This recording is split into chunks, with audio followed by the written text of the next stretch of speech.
My personal opinion is immaterial.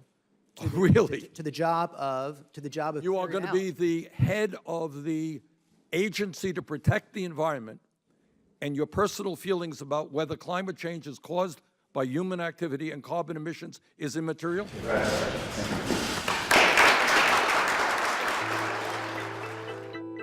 Science tells us that the climate is changing, and then human activity in some manner impacts that change.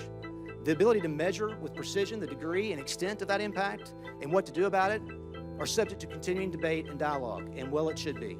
Part of what I did initially coming into this position was advance a back to the basics agenda, getting back to the core basic missions of the agency to really focus on very constructive, tangible outcomes with respect to how we're improving the environment. You know, the EPA should pass rules that are within the framework that Congress has established. That sounds pretty novel, but that's exactly what should occur. We shouldn't reimagine our authority to pick winners and losers. You know, our job is to enforce the law. And so when a statute is passed by Congress, whether it's the Clean Air Act or TSCA or CERCLA or Clean Water Act, our job is to administer that statute pursuant to the responsibilities and obligations and authority that Congress has given us. And what's happened in the last several years is this agency, among others, but this agency particularly, has taken those statutes and really stretched them so far that the courts have had to step in and say, you don't have authority or you didn't have authority to do that.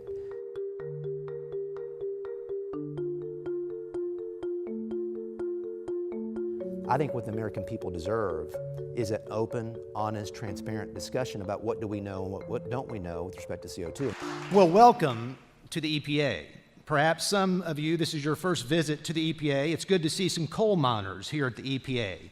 The President, by his signature today, is rejecting the narrative that this country cannot be both pro-energy and pro-environment. So when environmental groups say you spend most of your time meeting with, quote-unquote polluters, your response, it seems, might be something. I don't spend any time with polluters. Right. I prosecute polluters. Right.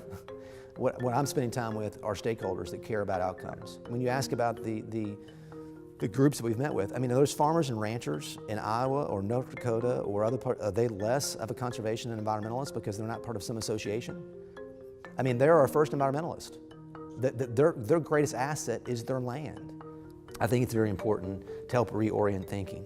To help us, as a country understand that environmental stewardship should be our objective, should be our goal.